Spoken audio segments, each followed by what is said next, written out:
ராணிப்பேட்டை மாவட்டம் தமிழ்நாடு போக்குவரத்து துறை மற்றும் வட்டார போக்குவரத்து அலுவலகம் ஓட்டுநர் பயிற்சி பள்ளி உரிமையாளர்கள் நல சங்கம் சார்பில் 37வது தேசிய சாலை பாதுகாப்பு மாதத்தை முன்னிட்ட விழிப்புணர்வு பேரணி நிகழ்ச்சி நடைபெற்றது. போக்குவரத்து மண்டல பொது மேலாளர் பெர்னாட் ராஜன், மோட்டார் வாகன ஆய்வாளர் செங்காட்டுவேல் ஆகியோர் தலைமையில் இந்நிகழ்ச்சி நடைபெற்றது. இந்த விழிப்புணர்வு பேரணி நிகழ்ச்சி ஆற்காடு பேருந்து நிலையம் அருகே தொடங்கப்பட்டு ஆற்காடு நகரின் முக்கிய வீதிகள் வழியாக சென்று ஆற்காடு அண்ணா சிலை அருகே நிறைவு பெற்றது.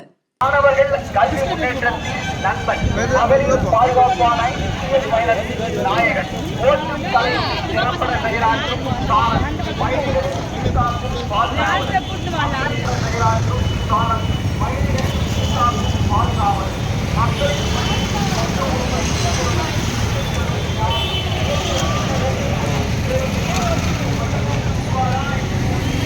இந்த விழிப்புணர்வு பேரணியின் பொழுது மது அருந்திவிட்டு வாகனங்கள் ஓட்டுவதை தவிர்க்க வேண்டும் எனவும், ஹெல்மெட் அணியாமல் இருசக்கர வாகனங்களை ஓட்டுவதை தவிர்க்க வேண்டும் என்றும், பேருந்துகளில் ஆபத்தான முறைகளில் பயணங்களை மேற்கொள்வதை தவிர்க்க வேண்டும், வாகன ஓட்டுநர் உரிமங்களை பெற்ற பின்பு வாகனங்களை இயக்க வேண்டும், சாலை போக்குவரத்து விதிகளை முறையாக கடைபிடிக்க வேண்டும் என்பன உள்ளிட்ட பல்வேறு விழிப்புணர்வு வாசக பதாகைகளை கைகளில் ஏந்தியபடியும் பொதுமக்களின் கவனங்களை ஈர்க்கும் வகையில் கோஷங்களாக எழுப்பியும் கல்லூரி மாணவிகளின் விழிப்புணர்வு பேரணி நடைபெற்றது.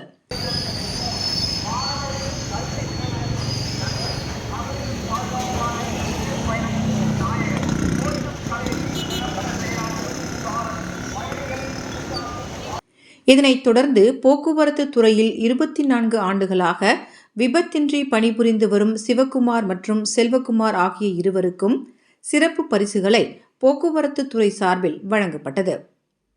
இந்நிகழ்ச்சியில் போக்குவரத்து மண்டல பொது மேலாளர் பெர்னாட் ராஜன், மோட்டார் வாகன ஆய்வாளர் செங்காட்டுவேல், தமிழ்நாடு அரசு போக்குவரத்து சங்க பொதுச் செயலாளர் ரமேஷ் மற்றும் துறை சார்ந்த அதிகாரிகள், கல்லூரி NCC மாணவிகள் என சுமார் 100க்கும் மேற்பட்டோர் பங்கேற்றிருந்தனர்.